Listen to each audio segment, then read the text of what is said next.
yung insertions na ito, sino-sino may gawa nito? At ano-ano ang insertions? Halimbawa sa party list.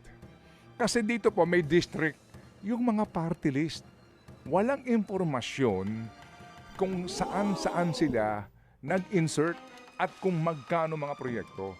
So kailan po magiging transparent yon? Ito bang si Swansing magsasabi kung sino-sino mga party list ang nagpasaksak sa kanya ng pondo sa kung saan-saang lugar at ano yung proyekto? Kasi dito po, may hawak ako dito. Halimbawa, kanino bang district ito? Oh. Kasi po, merong BIP, yung Basic Infrastructure Program. Meron din SIPAG.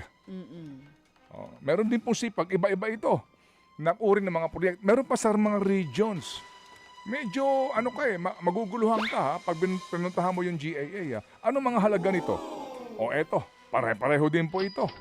Construction of Municipal Gym, 20 milyones. Tama? O, round figure din po ito. Construction ng multipurpose building, 40 milyones. Ito yung mga distrito. Paano mo naman nakwenta itong 40 milyones na ito? Marami po sa atin, mga middle income earners, ang meron kang kahit papaano po ay mas komportable o kaya mas maayos kumpara doon sa minimum wage earners. Pero ang dami mong mga utang o babayaran o kaya kapag sumapit na ang panahon na merong may sakit sa inyo, wala kang kaukulang savings. Ngayon mga kapatid, dito po sa issue ito ng PhilHealth Plus. Parang produkto lang. So, ngayon, Diet PhilHealth tayo. Hindi pa PhilHealth Plus. Diet PhilHealth. Oo. Ang produkto. O Tama? kaya PhilHealth Zero. PhilHealth Zero. Oo. Para sa mga zero Anyway, ang nakukuhang tulong sa hindi po. PhilHealth.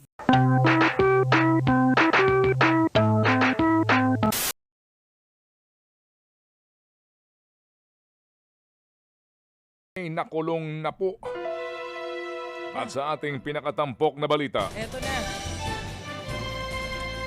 nahuli ang isang bagger na nagnakaw ng isang pakete ng kondom. Yun. Yun, Direct Grace. Sabi niya, nye. Ano ulit yung ninakaw? Nye. Sorry. Nagpanting yung tenga ko Nagkakahalaga po ang Oh. kondom ng 387 pesos and 75 centavos. Ba, At ang dahil galing po ng doon mga pulis mga kapatid, dito. opo, para siya hindi makulong, siya po ay Oo. nagsauli ng pera. Oo. So, huli. Ay, Ahoy! Arestado sa halagang 387 pesos and 75 centavos. Ito, dito masasabi nating safe ka na. Kasi nga kondom eh. Opo, pero Grabe naman. ito ho mga kapatid ang patunay, na talaga ho namang may political will ang gobyernong ito. Net mo! Opo, ang mga magnanakaw ay siguradong makukulong. Net mo! Thank you. Ang Smile matindi naman pa kayo nito, dyan, ang aga-aga ang eh. matindi pa nito, ayon sa mga balita, ang condom daw na ninakaw, partner. Ang condom na ninakaw na nagkakahalaga ng 387 pesos, base sa mga sabi-sabi, nabuyo lang naman daw siya ng kanyang mga kaibigan. Pero ang nagnakaw, mga kapatid, walang planong gumamit ng ninakaw niyang condom. Totoo yun. Wala siyang balak gamitin ito. Hindi rin daw niya inakalang siya'y mahuhuli. Pero mga kapatid, sa gitna po ng balitang yan na hindi ho nila balak gamitin po ninakaw na kondom. Opo, pagkatapos niyan, iba hong kanila na nakawin na. Ano na? Antibiotic. Bakit antibiotic? Ang lakas ng tawa mo aga-aga. Kaya Smile, nga. Dr. Emmanuel Lennon, smile ka naman dyan ang aga-aga dun eh. Si JB nagpaparandam eh. Anyway, sakit tuloy ng tiyan ko. Oo. Dahil sa balitang ito. Anyway, so muli po, ang ating munang pagpupugay sa inyo pong lahat mga kapatid, sa ating mga suki, mga mahal na mahal po ng mga seniors at super seniors sa mga uri manggagawa, magandang umaga po sa inyo. Paumanhin lang po sa akin pong partner kasi Itong batang ito, gusto kong simulan ng ating programa ng seryoso Seryoso naman tayo dito. Oo. Tipikhana ho, 42 pala kahapon. Pero tama yung sinasabi mo, Sige, baka okay. trabaho tayo ng trabaho ngayon, tapos sa dulo, lahat ng naipon po natin ay pang-pa-ospital lamang din natin. Lalo pa di naman tayo sakop nung zero balance billing na yan. Nako, pag-uusapan natin Zero yan. balance billing, meron ba talaga? Mamaya, Ako ba'y pwede manghingi ng GL kung sakali ako'y ma-ospital na ayoko mangyari? Sinimulan mo yan, ang gandang pag-usapan yan mamaya. Meron tayong makakapanayam tungkol dyan. Pero bago po naman po din ang lahat, kapag naman natin sinasabi o minumungkahi yung kumain tayo ng masustansya, pero parang mahal din yan. Mas mahal yata yung kumain na mas masustansya. Sinabi mo, mas mahal ang gulay kaysa sa mga hindi masusustansyang pagkain. O kaya Mas naman mura po- na ngayon ang processed foods. O kaya naman po mga kapatid, dahil nga sa kawalan, obligado ka na noodles, puro noodles ka, di ba? O kaya po yung mga dilata o process nga po ng mga pagkain. Pero yung meron ka diyang bantay presyo, kahapon yung ginagamit na mga gulay para sa salad, ngayon napagtanto ko Caesar. ha. Ay, ano yun? Anong live nga Oo. yun? Di ba? Ito ho yung ginagamit, lagi ko nakakaligtaan yan. Yung nga ano nga yun? Minsan lang din kasi ako makakain yan eh. O, anong tawag doon sa gulay na yun? Lettuce, yun. Lettuce. Yung pangunahin na Lettuce. kailangan. Oo. Abay, 500 piso per kilo. Ngayon? Oo, tignan mo sa bantay presyo. Kahapon nga, nung kinakausap ko yung aking, sabi ko, sabi niya, sa totoo lang po, kuya, mas mahal nga po yan eh. Pero yung 1 kilo ba, mga ilang ano ba ito? Kung kayo lang ho mag-isa, pwede ho naman yan tumagal-tagal, mga 2 araw. Ay, Kung sakasakali. Kasi kung kakain ka tanghali... oo, na puro lettuce. Hindi naman puro lettuce Ano lang. puro lettuce eh? Kambing ka ba? Hindi ako nagbibiro. Ay, kambing. Oh, pero Oo. totoo yan. Yung mga gustong mag-healthy lifestyle, Hindi lang yun. Gusto mo mapababa ng timbang Kasama rin Gil, yan, no? oo. Kung sakasakali. Very effective, no? Mahal. Oo. Every 2 days. Ang ano. Ay, kumaga 500 pesos. Oo. Anyway, sige po, ba't ba ako napunta ron? Ito, binabanggit itong si Baby Girl. Sandali lang po, ito ho ang ating pong programa today, makabuluhan po, definitely, hitik na hitik po tayo sa mga informasyon na makakapagbigay po sa atin ng sapat na kaalaman. Ito lang ang sinasabi ngayon ng mga, ito hong mga walang hiyang ito,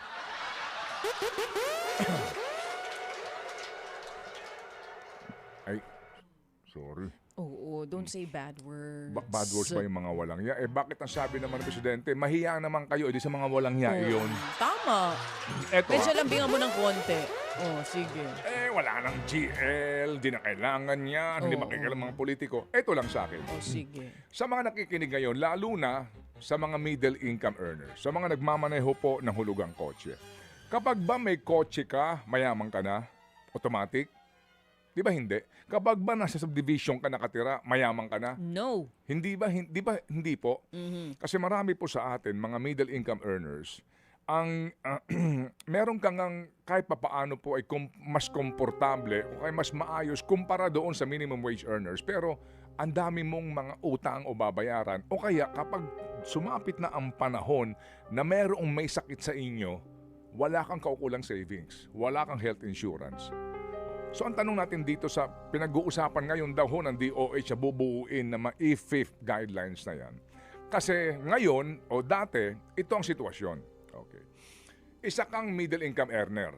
Wala na hong problema doon po sa maaaring pong kwalipikado agad-agad sa zero billing. Wala ka nang babayaran. Okay po yun. Doon sa talaga pong nasa laylayan po ng ating pong lipunan. Pero kung middle income earner ka, biglang nakaramdam ka ng pagsisikip sa iyong dibdib o kaya po nagpa-check up ka, obligado ka, nagpa-blood test ka, lumabas sa pag-aaral na may bara puso mo. Halimbawa lang ito okay. Kakabahan ka, pupunta ka sa espesyalista. Ano ho ba ang dapat na gawin?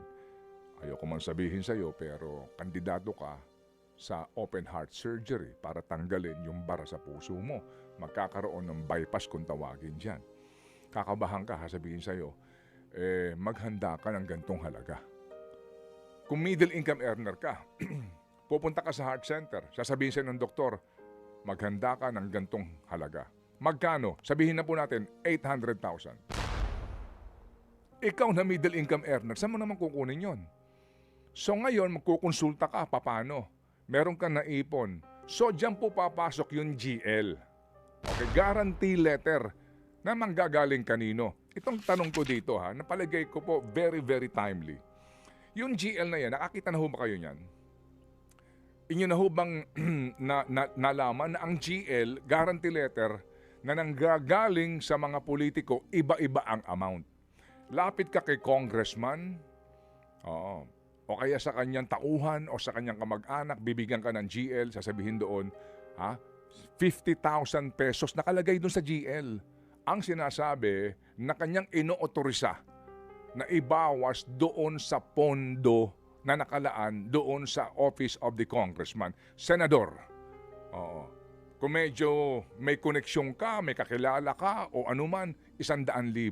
So kung 800,000 yan ang kailangan mo, mag-iipon ka ng GL na manggagaling sa iba't ibang opisina para mapunuan mo yung 800,000. Ngayon, pag meron ka ng kumpleto, pupunta ka sa heart center, kakausapin mo doon, magpapa-schedule ka, pipila ka ngayon.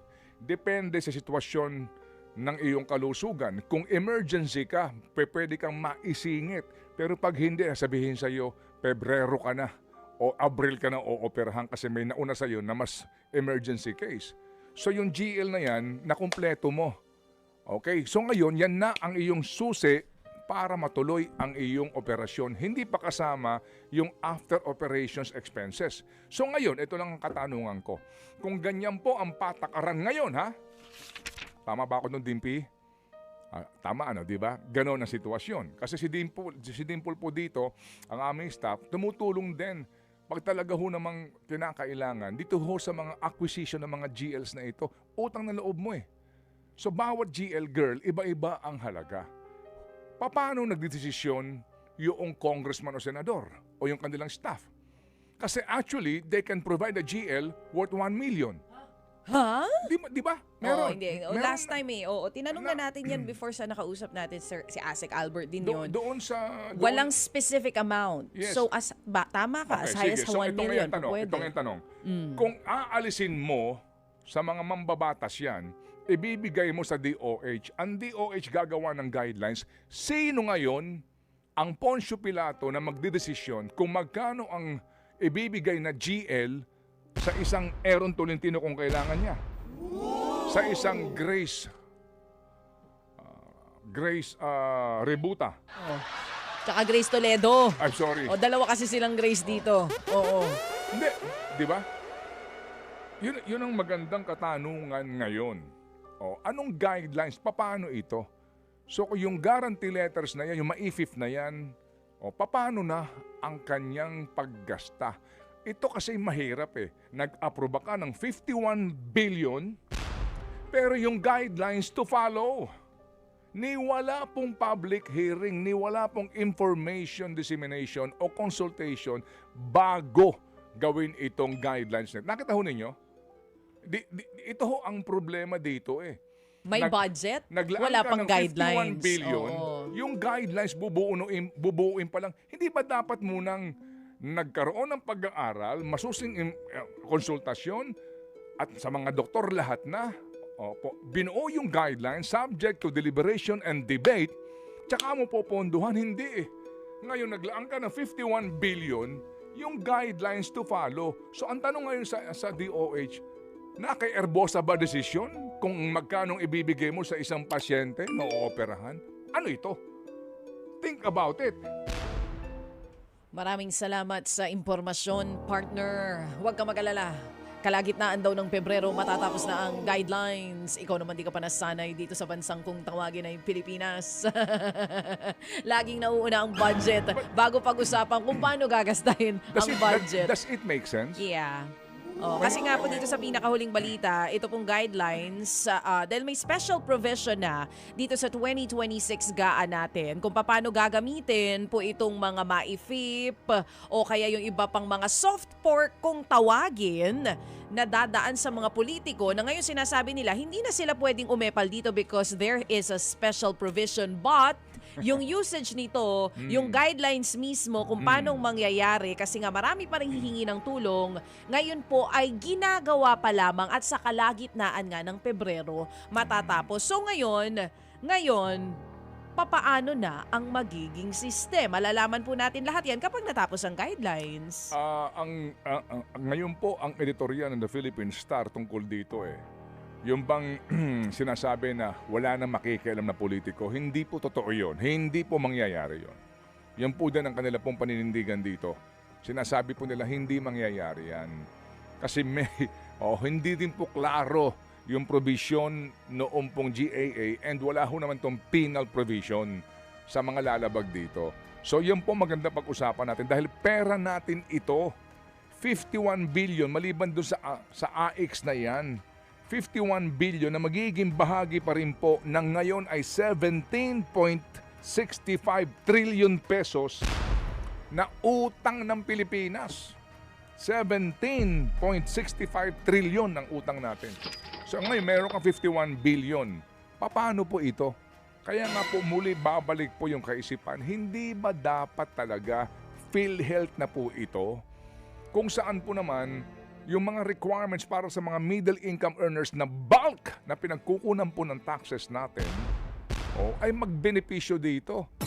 Kasi yung mga middle income earners na yan, ang karamihan po dyan, wala ho namang savings Maaring nagmamaneho po ng kotse yan, pero hulugan. Maari pong nakasubdivision yan, pero mga kapatid, hindi po naman din ganong kalaki ang sweldo niyan. Hindi po ba? Kaya muli po, pagtulong-tulungan natin to kasi kung ito tayo lulubay dito sa ganitong mga usapin, kaya nila inaabuso ito. At babalik na naman ako sa may makukulong ba. Okay. Sige! Okay. Kaya ang panawagan pa rin po natin ngayong Webes na kay 2026 na mga kapatid. Ikulong, mandarambong. Ikulong nyo na yan ngayon na. Pero wag kang mag-alala, there's good news now. Ang sinasabi nitong si Senator Amy, meron daw siyang narinig na meron daw mga senador nakakasuhan na January 15 daw yata ifa-file yung mga kaso. Pero doon sa mga pangalan Hindi naman niya sinasabi kahapon sa kanyang announcement na ito good news to, hindi ganun. Hindi ganun ang sabi niya. May sarcasm yung kanyang May announcement. sarcasm kasi para sa kanya at para din sa iba, yung mga nabanggit niyang pangalan, ang inaasahan ko, okay, may kakasuhan by January 15. Pero yung mga sinabi niya, sabi ko, teka, may kulang. Yun lang, parang lumabas na yun na last Hindi siya actually month. kumbinsido na yung mga kasamahan niya. Hindi siya kumbinsido, parang sinasabi niya, bakit daw yung mga nasa kongreso wala? Kung ang pinag-uusapan ay flood control, sinasabi niya, nagsisimula daw yan sa Office of the Speaker. So may hinahanap siya na bakit puro mga senador. Yun nga. Bakit daw parang wala masyadong mga kongresista. So para sa mga nag-aabang, may kakasuhan daw po ngayong January 15. Tingnan natin kung sino-sino po ba iyan. At yung pong kasong yan, kaso pa lang. Ito po, bago tayo mag-break, gusto ko pong pasadahan to mamaya. Ito ho magandang halimbawa dito sa mga nakikinig sa atin. Meron po kasing kaso ng ghost procurement. Yes. Alright. Anong pinag-uusapan natin dito? Piyesa ng mga sasakyan ng pambansang pulisya.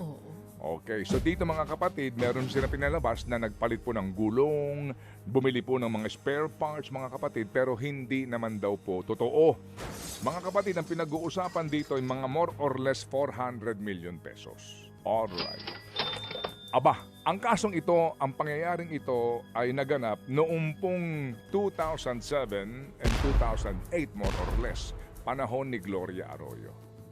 Nagkaroon ng sampahan ng kaso sa Sandigan Bayan ng 2013. So, ilang taon yon na inimbestigahan bago po maisampa ang kaso. So, 2013 hanggang ngayon, ilang taon po iyon, bilangin po ninyo, naglabas na desisyon ang Sandigan Bayan. Meron pong sinentensyahan ng pagkakakulong. Pero, yung mga nasa ibaba, yung mga nasa itaas, absuelto. Wala pang detalye, hindi ko pa nababasa desisyon, kung ano ho na naman ang doktrinang pinatupad rito ng Sandigan Bayan. Baka naman yung Arias Doctrine na naman na yan. Ipapaliwanag din po natin na sinasabi. Pero ito ho mga kapatid ay Sandigan Bayan pa lang. So papanig pa yan sa Supreme Court kasi may motion for recon pa dito. So imagine po ninyo, 2013, 2026 na yon, 13 years yan. sa halagang 400,000. And don't forget, Sa hindi ganong kakomplikadong usapin. 400 million. 400 Almost 400 million. million. And don't forget, 2030 na isang pa, pero 2007 nangyari. Ang tagal, ha? Ang tagal. Okay. Opo. Wag naman sana matulad dito. Sandigan Bayan po ito. Oo, yung flood control, Sige. baka matulad dito, ha? Talaga palang noon na, uso na yung mga ghost. Ha? Kala ko ngayon lang eh. Noon ghost repairs, ngayon ghost flood control projects. Okay, sige po. So, well, again, mga kapatid, may mga bagay po talaga na nakakainis. Pero, at sabi nga po ninyo, parang wala na bang ibang balita. Kapag ho natin nilubayan ito, lalong mamamayagpag ang korupsyon na ito sa ating bayan. Dahil yan ang unang-unang anay. Kausapin mo ngayon ang mga negosyante, lahat sila, ito ang numero unong kalaban natin. Dahil walang nakukulong. May makulong man, puro mga dilis. Yan po ang problema sa bayan na ito. Kaya nga kahapon din ako'y may nakausap, ako'y nalulungkot lang sa sinabi sa akin, wala din mangyayari dyan, Ted. Parang ako'y, wow, sabi ko, kung ganyan, wala tayong pag-asa. Senator Ping Lacson, di ba, sa kanyang speech, yung pangalawa, sinabi niya, sa mga nagsasabi na walang mangyayari dito, nakakadagdag, dapat daw magkaroon tayo ng tiwala. Senator Ping, sana nakikinig kayo ngayon. Siguro para magtiwala kami na may mangyayari dito, tuloy nyo yung investigasyon nyo. Kasi wala na yung ICI eh. Na kinakatwiran, hindi po eh. Tuloy nyo yung investigasyon nyo. Imbitahin nyo yung Tri-Give Bolivar. Imbitahin nyo yung Maynard mo. Kasi hindi yan inobligang humarap eh. Nang magkaalaman tayo dito. Hindi po ba? Para masabi namin na may pag-asa pa. Na may makukulong dito. Na dito matutumbok talaga ang totoong mga magnanakaw. Kasi pag huminto na, iaasa mo yan dito, iba ho kasi din pag merong ganyan na mapapanood ng bayan itong mga sagot ng mga taong ito. Kapag po ito'y pinaubaya mo na sa ombudsman o sa DOJ, hindi mo rin alam ang nangyayari doon. Baka naman, may pipiliin lang sila. Anyway, Ang aga nagising. Magtatrabaho na tayo ulit. Lahat tayo maghahanap buhay na. Sabi mo nga, laki ng utang natin, record high mga kapatid. Lumampas na naman tayo dun sa dapat ay threshold lang ng uutangin natin. So wala tayong choice kundi magtrabaho dahil tayo mag-aambag-ambagan. amen. Mr. Speaker, Madam Chair, I move that we suspend deliberation of this particular subject matter and we will move on to our next topic, Madam Chair. I so move. I Do so I move. hear any second to the motion? I so move. Puro I so move na lang sinagot. Oo. Okay. Buti nga I so move sinagot ko sa'yo eh. Hindi I Sandali wanna lang move. po mga kapatid. Oo. Ito ho kasing pinag-uusapan po natin, mga kapatid, sa iba ho kasi, okay lang yan. Hindi ho eh.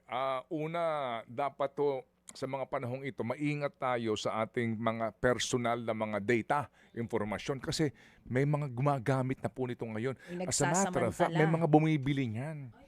May bumibili po niyan.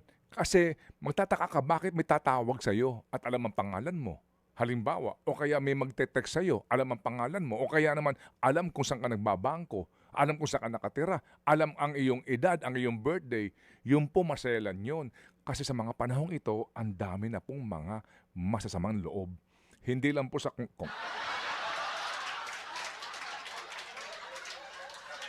Naghunos dili pa siya. Opo, hindi Oo. lang po sa Teka. Alam mo, sa totoo lang, yung mga... teka, maghunos dili ka. Ngayon, pag kayo po'y makakatanggap ng tawag o text sa hindi nyo kilala, yung itong mga scammers na ito, you sometimes wonder, saan ba nila nakukuha yung information namin? Alam pa lang pangalan mo, address mo, sometimes even your bank account. Kaya ang dami na pong nasuscam ngayon. Okay. So, mapapaisip dyan. ka talaga, saan na ba talaga galing? Kaninong pagkukulang ba ito? Is it sa atin dahil tayo'y nagbibigay ng impormasyon? sa ating O pong- sa mga regulators na? Okay, Oo. sige. So, and then, maari ho natin itong i-connect nga dito po sa mga nangyayari ngayon sa mundo na maari kang bantayan. Maaring bantayan ang mensahe mo ng mga nagmamasid. Yan po ngayon ang teknolohiya. Kaya nga, sabi ko nga, hindi po sa ito'y agad mong iuugnay, di ba? Sa national security o kaya po naman sa mga gawi po ng mga nagbabantay po sa mga kalaban ng Estado, iba ho namang level ng usapin yon, pero yan na po ang danger ng teknolohiya ngayon. Maari pong gamitin ang teknolohiya din para bantayan kayo. Bantayan ang inyong komunikasyon. Kaya nga ini-endorse ko ulit dito kay Chacha, yung sabi ko sa kanya, panoorin mo yung pelikula ni Snowden. Ano ho ba itong si Snowden? Opo, ito po yung whistleblower doon sa ginawa ng Amerika na bantayan ang kanilang mga mamamayan at mamamayan ng mundo sa kanila pong mga private na mga conversation, emails, pati text. Mga kapatid, yung sinasabi kong trigger na iyon, ganun po yun. Nung panahon si Snowden, ang trigger nun, Bush attack, yun ang mga words. Kaya po nung na pong napagtanto niya na grabe na pala ang pagbabantay nila. Pag meron pong nag-type ng Bush, lalabas doon sa kanilang computer sa NSA at CIA yung mga nagmensahe na may Bush o kaya attack, may ganun lalabas at susuriin na po nila. And then, pwede nilang buksan, optic nerve ang tawag nila, yung camera ng telepono mo. Yung camera, yung laptop mo, iniwan mong bukas. Pwede nilang paganahin, remote control. Pwede pala yun, totoo'y pala yun. Akala mo sa pelikula lang hindi po totoo. Napunta na ako doon, ha? Yun Magmula sa Jollibee. Pero may point ka rin naman. Hindi, pero alam niyo yun, yung pagbabantay natin. Yeah, but ako parang tinanggap ko na yun na these apps on our phones, talagang pag dinownload natin, even social media, hindi lang yung mga messaging apps. Ito ang app na gusto kong i-endorse. Anong app yan? Ito yung Video Pay app. Ay nako. Kasi iba ito. Ayan na. O sige. Ikaw ba'y nasa abroad? Meron ka bang kamag-anak sa abroad? Yes. Panay ba ang padala o money remit? May bayad ba bawat money remit ng iyong kababayan o kayang iyong kapatid o kamag-anak? Ito ho, sa ating po mga kababayan overseas, kaliwat kanan ho ba ang padala sa Pilipinas? May bayad ba yung bawat remit? Kung gayon, mag-video pay ka na. Isang remit lang sa Video Kabayan Savings mo, libre na po lahat ng mga susunod na send money transactions sa kahit na anong video account. Pwede rin pong gamitin ang Video Pay to pay bills sa Pilipinas kahit nasaan ka pa. Basta lamang may laman ang Kabayan Savings mo. Libre na po lahat yan. Kaya download na ng Video Pay app now na. At kung wala ka pang Video Kabayan Savings, visit any BDO branch to open. Yan nga po yung alagang kabayan. At ang BDO is regulated by the Bangko Sentral ng Pilipinas at ang mga deposito po ay insured by PDIC up to 1 million pesos per depositor. Ibig sabihin, para ka wala ng babayaran doon sa iyong pagbabayad electronically, magbukas ka ng Video Kabayan Savings at mag-download ka ng Video Pay app. Yan ang magandang application. Video Pay app. Download now na and open na ng Kabayan Savings. Meron na ako yan. Okay. Samantala po alas 9:39, buksan natin tong diskusyon naman mga kapatid dito po sa maifip na ito. Mapapaisip ka talaga sa maifip na ito. Ito pong nagbigay muna ho sila ng 51 billion, hindi pa nila alam kung paano po ito gagamitin. Saan ka naman nakakita? Only in the Philippines. Implement now, plan later. Na naman! Sir, yan pong zero balance billing na yan, again, doktor, ay para po lamang doon sa sinasabi po ninyo na mga nasa ward patients. Practically, yan po yun. Di ho ba? Mismo si Secretary Ted Herbosa nagsasabi ho sa hearing ng Senado na kapag kumuha ka na ng private room, hindi ka nakasama dyan. Di po ba? Ang dami po nitong mga gantong kaso. Halimbawa, ito, specific po ito. By the way, yung binabanggit nyo na round number, may hawak ako dito, Malasakit Program Office, DOH. Round number po ito. Yes. Opo, itong nakalagay dito na remaining balance, ano po, round number po ito, wala din pong butal. So, ibig sabihin po, again, mawalang galang lang, yung binabanggit nyo po, na zero balance billing, relevant to this na dapat hindi round number, baka po ito doon sa mga, halimbawa, immunocompromised patient. Ito po, ito actual case, may cancer. Opo, may breast cancer. Ngayon, dahil sa sinasabing doktor niya, huwag kang magpapaward kasi immunocompromised ka, mapapadali buhay mo. So, magpa-private ka, mumurahin lang po na kwarto, pero sasabihin ng ospital, ito ho ang ating sitwasyon dito. Ngayon, mag-guarantee letter ka, DSWD o DOH man yan, o malasakit center man yan, pero babayaran mo muna ito. So meron ka pa rin out of pocket. Pag nakakubra kami doon sa ibibigay mong GL, nalalakarin mong GL, tsaka namin nire-reimburse sa'yo. Alam niyo, ito na sitwasyon ng marami pong mga pasyente. So Doc, again, hindi ho namin masakyan yung zero balance na yan para po sa usapin ng mga middle class o kaya po yung immunocompromised na mga pasyente na nauobligang kumuha ng private room. Manong Ted, opo, natanong po yan kahapon sa press con na kung saan si Secretary Herbosa mismo nagsabi, sa private hospital, pwede pong umabot hanggang sa semi-private. Sinabi po niya yon. Ang ayaw lang natin is yung mga suite, yung mga malalaki. At doon po sa sinabi niyo, magandang tanong rin po yan. Paano kung merong tinatawag na communicable disease or immunocompromised yung pasyente? Na-pick up rin namin yan, Manong Ted. Bilang mga doktor, nakita namin yung provision ng kasalukuyang AO, parang hindi malinaw. So kaya ako tumitingin pababa yung actual draft. No? Again, pwede magbago pero ito yung current language.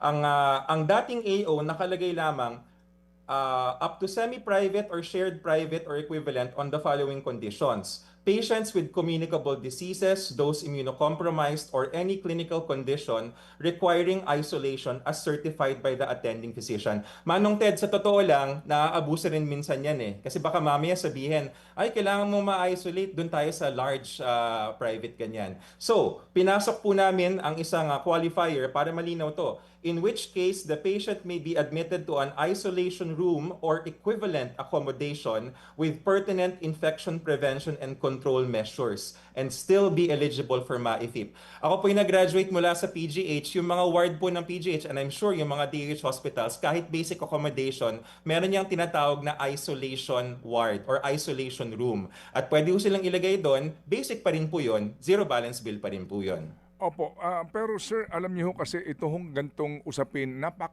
hindi siya ganun kasimple, hindi siya ganun ka-ABC di ba? Alam niyo ho, yung bawat isang kaso, iba-iba practically. How do you simplify all of this? Kasi uulitin ko lang po, again and again, yung zero balance billing na yan, walang problema yan. Sa mga indigent patients, klarong-klaro po naman yan. And marami po nagsasabi na yan po ay napapakinabangan nila. Ang hirap po dito sa mga nakakausap natin ay yung pong nasa middle class. Sila po itong nagrereklamo na sila na ang nagko-contribute. Ang direct contributor, sila pa ang napaka-menos ng serbisyo po mula sa DOH at sa PhilHealth. Hindi pa po pwedeng isimplify po lamang ito para clear na clear lang po. Criteria for eligibility, documentary requirements, checklist po ng cases allowed for availment, and yung pong procedure and period of processing yung hospital payment. Kasi nga po, napaka-komplikado itong sinasabi nyo doon sa semi-private. Oo. Ano ibig sabihin nun? Sa dalawahan, tatluhan. Paano again pong sabihin na hindi pa rin pwede sabihin ng doktor, wala nang bakante. Di ba? So ngayon, ikaw ng pamilya, mauobliga ka, mangutang ka, para may pambayad ka ng isang private room na payak lang naman. So hindi na qualified ka agad yan. Hindi po, alam mo doktor, I hope you get what I'm talking about. Yes, kasi nga po ngayon sa nakikinig sa atin, ito ang kanilang karanasan eh. Opo. At naririnig po namin yung karanasan na yan, kaya nga po pinasok natin yung qualifier. Alam ko po, ako yung humihingi ng paumanhin kasi komplikado talaga ang health financing. Pero ito po, para transparent, yung linagay po natin or pinapanukala na in which case the patient may be admitted to an isolation room or equivalent accommodation with pertinent infection prevention and control measures and still be eligible for MAIFIP. Sa Tagalog po, kayo po ipapasok sa isang isolation room or kung di man room ang tawag dyan, ano man yung kwartong yun, basta yung tinatawag sa mga doktor na infection prevention and control, sa mga tuwid, hindi ka makakahawa, ikaw pa rin ay covered ng MAIFIP. Wala dun sa dating guidelines sa Manong Ted. Nakikinig tayo.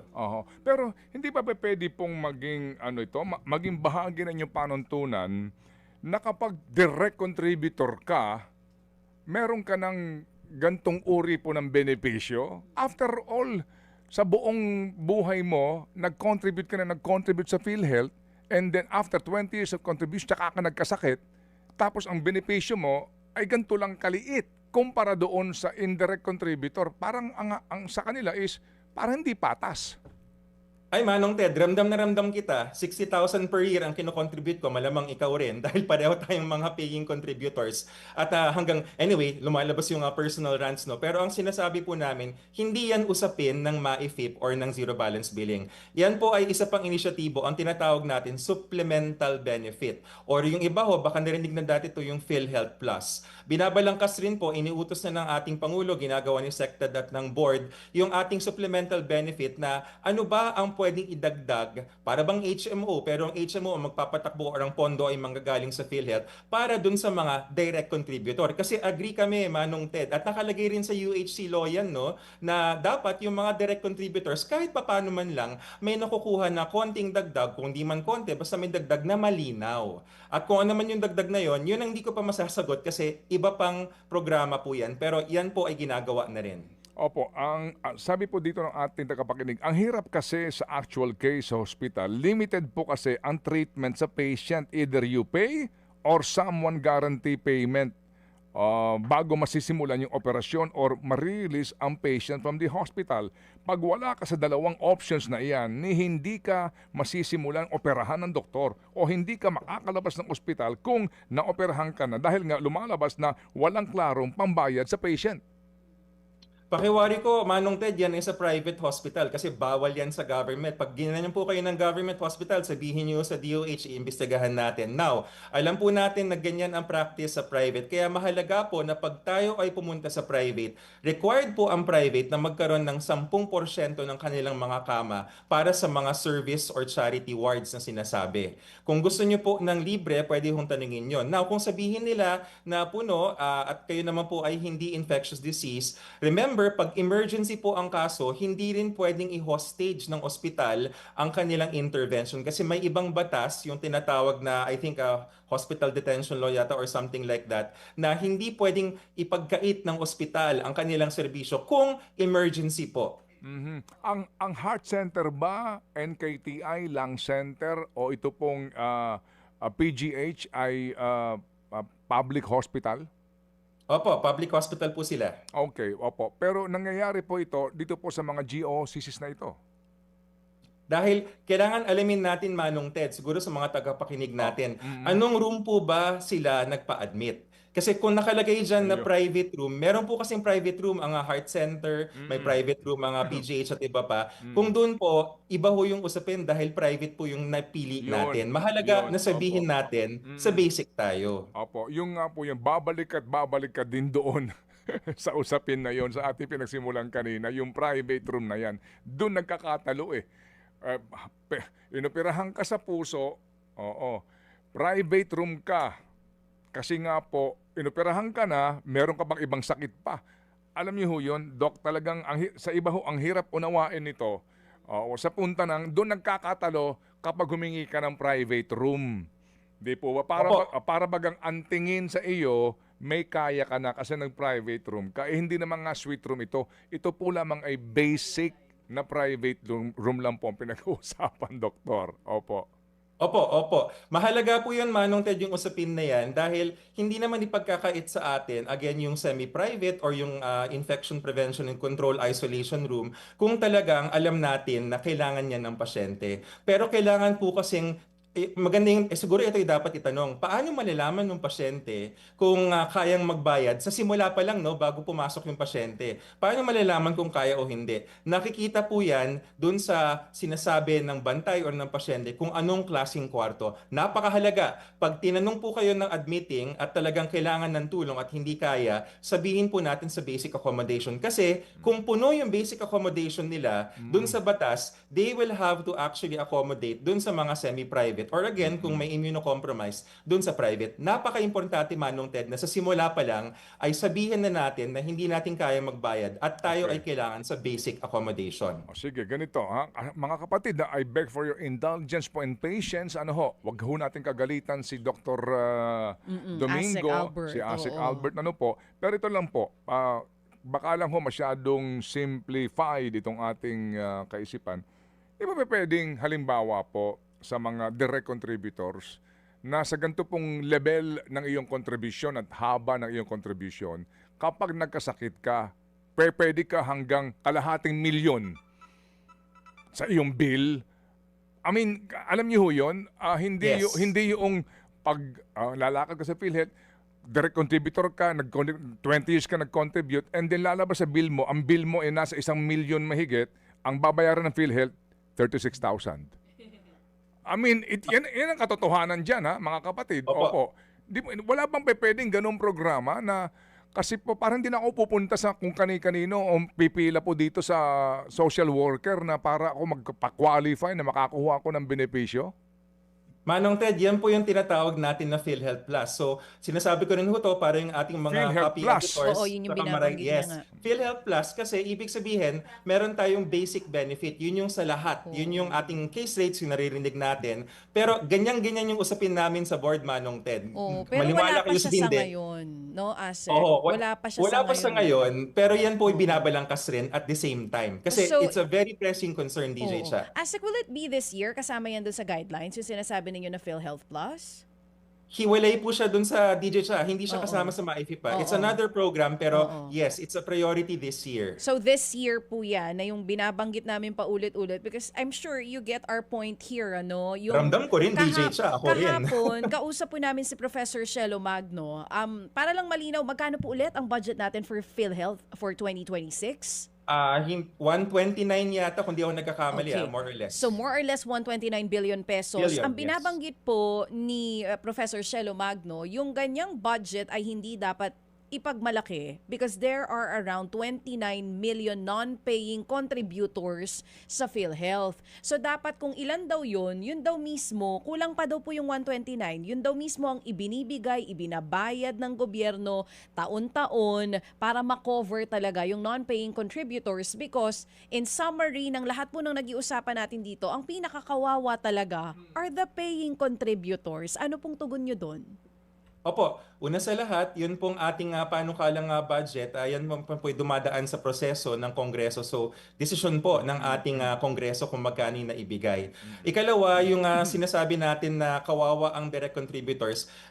Ngayon ho kasi, pinapataas po yung mga package rates natin at yung PhilHealth Plus nga ay dapat mangyari this year. Para naman yung sabihin na nating parang naramdaman ko yun, DJ Cha, kasi ganyan rin ako since I started working, hindi pa ganun katagal, but pwede na rin, 2008, nagsimula akong magtrabaho, naguhulog ako pero parang hindi sulit, no? Yun yung PhilHealth Plus na gagawin natin. Now, when that will happen, it's a priority this year. Yung pinanukala ni Manong Ted, no, na para bang halimbawa na baka naman may recognition na pag ganito kahaba ka na nagbabayad, 10 years, 20 years, 30 years, ay mas mataas ng konti. Yun po, ganun na ganun yung tinitignan namin ng mga options para sa PhilHealth Plus. Okay. So let's give an example. Kung ngayong taon minamadali niyo po itong PhilHealth Plus, umiba na tayo, no? Dito na po tayo sa PhilHealth Yes. Plus. Kung Yes. babalikan ni Manong Ted mamaya yung MAI-50, tignan po natin.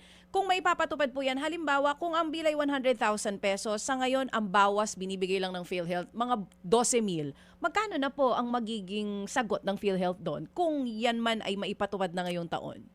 So may mga panukala tayo na gumagamit ng termino na maximum benefit limit. Alam natin yan mula sa mga HMO, di ba? Yung MBL. Na ano man mangyari sa'yo, basta ikaw ay nasa isang ospital na accredited ng HMO hanggang dito. Yung dami, yung pinaka-amount ng maximum benefit limit, yan po yung tinitimpla. At kaya na-excite ako, DJ Shai, kasi yung ganyan-ganyang diskusyon na parang pag ikaw ba ay 10 taon na nag-contribute at malinis naman na record mo, talagang nagbabayad ka every year, no? Baka pwedeng dagdagan ka ng MBL. Sa halimbawa mo, DJ Cha, kung hanggang 20 lang yung sinagot sa 100,000 na bill, Hindi nga baka po mamaya umabot, yung 12,000 lang. 12,000 po ako. 10%. 12. Personal experience ko po yun. Nung ako po ay nanganak, yung Nanganak bill ka pala? Oo. 10, char! Nung huli ko pong panganganak, more than 100,000 yung bill. Pag-check ko po ng PhilHealth, sabi ko, halak, haro Diyos ko, 12,000 ang sinagot. So magkano na po pag may PhilHealth Plus? Yan ang hindi pa natin masasagot yung numero, DJ Cha, kasi depende yan dun sa actually. Pero Opo. itataas lampas, definitely lampas malamang dun sa 12,000. Hindi lang natin masagot kung ano yung eksaktong numero. Sige po. Sir, again, itong MAI-5 ninyo na guidelines, ngayon po kayo magkakaroon ng consultation para dito sa inyong bago at revised guidelines. Gaano katagal at sino-sino ang inyong kukonsultahin? As mentioned po by Secretary Ted, ang timeline natin, actually ang nako-quote sa media is February, pero nagbitaw siya ng salita, na pressure nga kami ng team ko dito na parang dapat as of the end of January, meron nang lumabas. So hawak-hawak ko, merong maduming draft kasi. Bakit madumi? Kasi ang dami pang erasures eh. Okay. Binubura-bura namin yung mga hindi na dapat ilagay, pinapasok natin. Target natin yon, which means in the next 1 to 2 weeks, pag nagkaroon tayo ng clean working draft, yan po ay i-release namin publicly at mag-set up tayo ng sabihin na nating online portal. Pwede rin sa mga ganitong balitaktakan no, na parang kung ano yung mga comments ng ating publiko ay ating tatanggapin. Will you consult ito pong grupo nila Dr. Dance, ito pong mga health advocates na ito na naglalabas po ng kanilang nagkaisang saloobin? General consultation, Manong Ted, kahit sino po ay pwedeng magbigay ng kanilang inputs. Kailan kayo magpapatawag ng public hearing po dito, so to speak, as in invitation for all concerned na lumahok po sa isang malayang diskusyon? Dahil gusto nating lumabas kagad ang guidelines at alinsunod na rin sa procedure sa administrative law, hindi po actually required ng isang matagal na public hearing. Baka mamaya magkaroon pa tayo ng parang blue ribbon na matagal.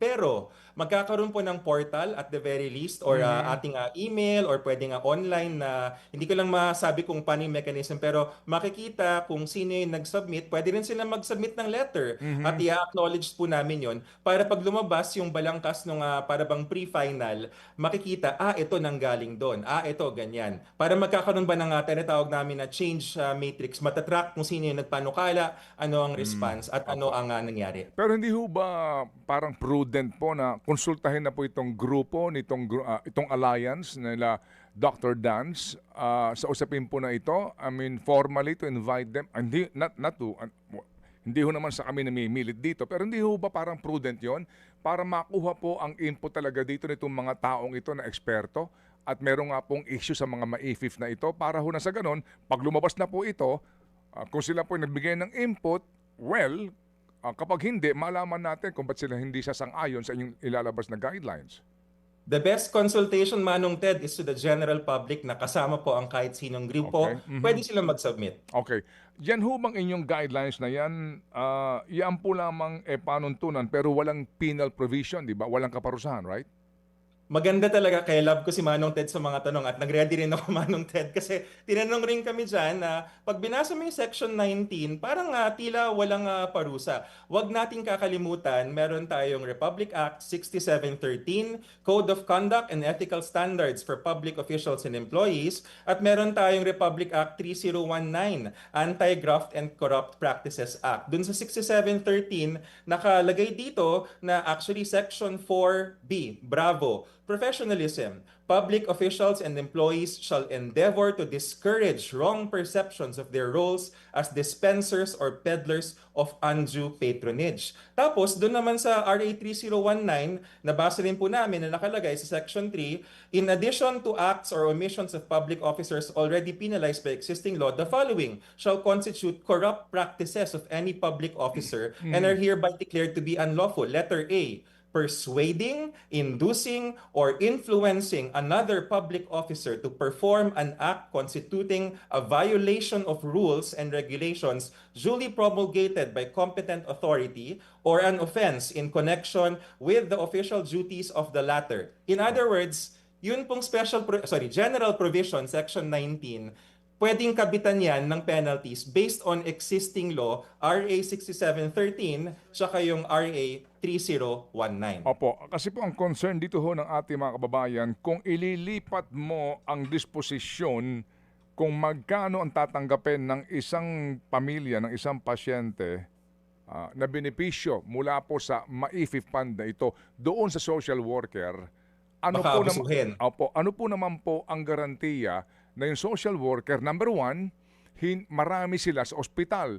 Kasi baka Yes. yung social worker, ilan lang ho sila doon sa dami po ng kanila pong dapat ma-review. Di po ba? That's one. And then, ano ho naman po din ang ating garantiya kung yung social worker na posisyon doon sa DSWD nang dahil naman sa kanyang padrinong congressman. You know what I'm saying? Philippine politics po ito, pinag-uusapan, Philippine setting Yung mga pakisama at utang na loob. Yung nga pong ating concern po dito, doon po sa puntong yan, na yung social worker sa kanya mo pauubaya ang desisyon, ang pag-aanalisa, ang pagsasabi na ikaw pwede tumanggap ng ganire, etc. And then eventually po, yung pananagutan ng social worker kung sakasakali.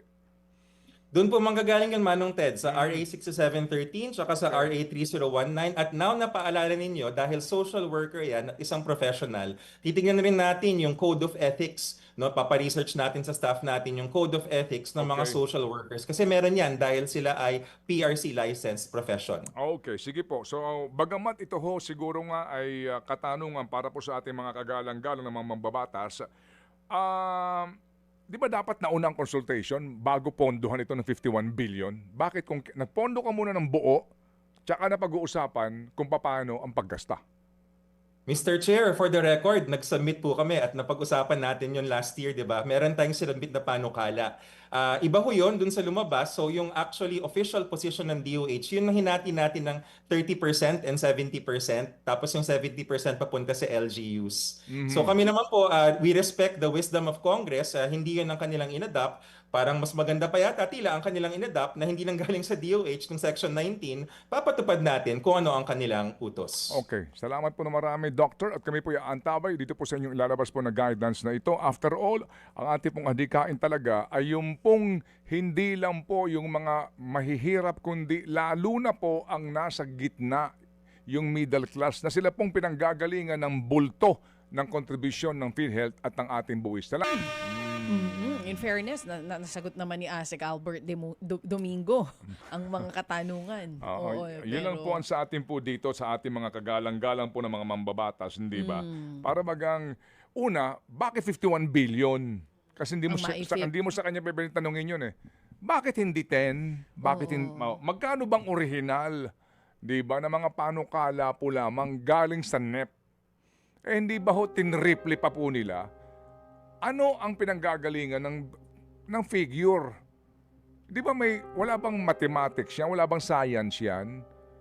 Kung pupuntahan mo yung original na rekomendasyon, opo, tinriple pa So 51 billion, naglaan ka, ba't 51 billion? Bakit hindi 12, 15, 20 billion, 51 billion? Okay, eto. Eto bawal na kaming umepal dito.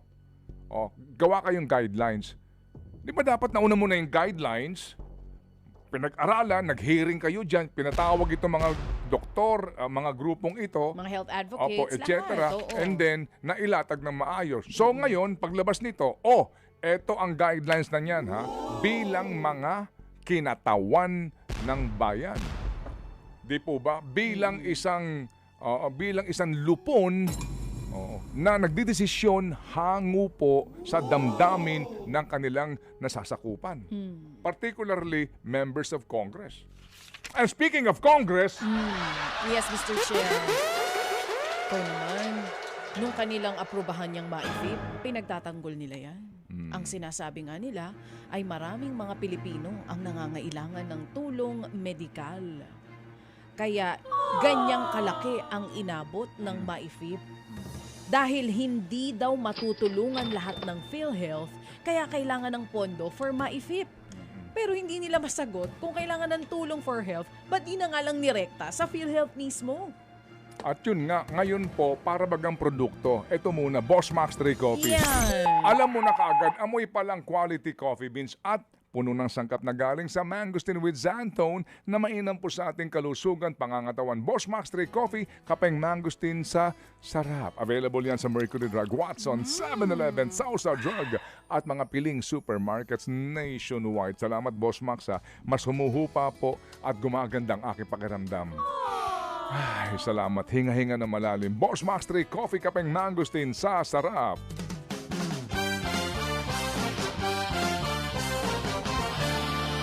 Ngayon mga kapatid, Dito po sa issue ito ng PhilHealth Plus. Parang produkto lang. So ngayon, Diet PhilHealth tayo.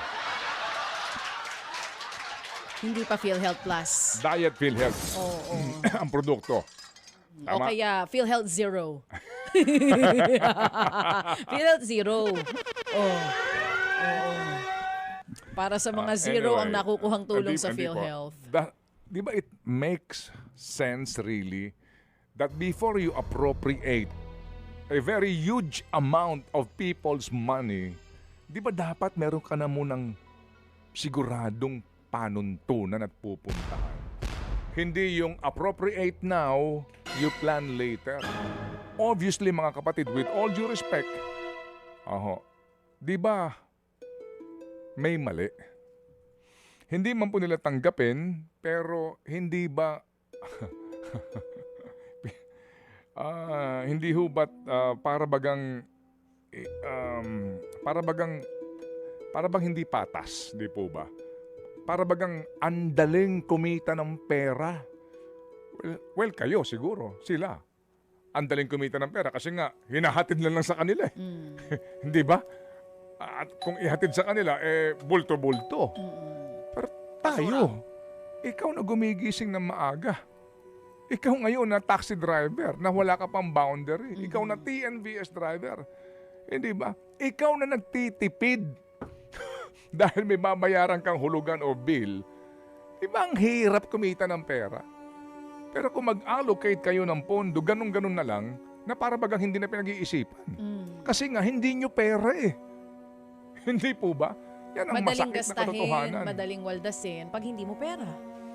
So speaking of pera, May pera ba tayo? May pera ba ang gobyerno? ito Oh. hawak ko dito ngayon ang appropriations sa DPWH budget. Bagamat panahon na po para sa ating The Daily Bread at ang ating pong happy hour. Ito bukas ko babalikan ito.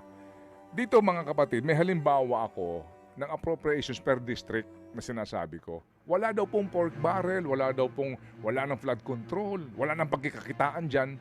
Sino may sabi? Ang tanong ko dito, sabi nga, di ba, sabi po ng, sino ba nakapanayam natin, yung insertions na ito, sino-sino may gawa nito? At ano-ano ang insertions? Halimbawa sa party list. Kasi dito po may district, yung mga party list. Walang impormasyon kung saan-saan sila nag-insert at kung magkano mga proyekto. So kailan po magiging transparent yon? Ito bang si Swansing magsasabi kung sino-sino mga party list ang nagpasaksak sa kanya ng pondo sa kung saan-saang lugar at ano yung proyekto? Kasi dito po, may hawak ako dito. Halimbawa, kanino bang district ito? Kasi po, merong BIP, yung Basic Infrastructure Program. Meron din SIPAG. Meron din pong SIPAG. Iba-iba ito. Napuri ng mga proyekto. Meron pa sa mga regions. Medyo, maguguluhan ka ha, pag pinuntahan mo yung GAA. Ano mga halaga nito? Eto, pare-pareho din po ito. Construction of Municipal Gym, 20 milyones. Tama? Round figure din po ito. Construction ng multipurpose building, 40 milyones. Ito yung mga distrito. Paano mo naman nakwenta itong 40 milyones na ito? Ano ang formula dito? Hindi po ba? Paano mo nakwenta itong 50 milyones na proyekto? Tapos sasabihin nyo na cleanest? Squeaky clean. Oo. Tsaka yan ay corrupt-free at people-centered budget. Yun po ang sabi nila. Naniniwala ba kayo?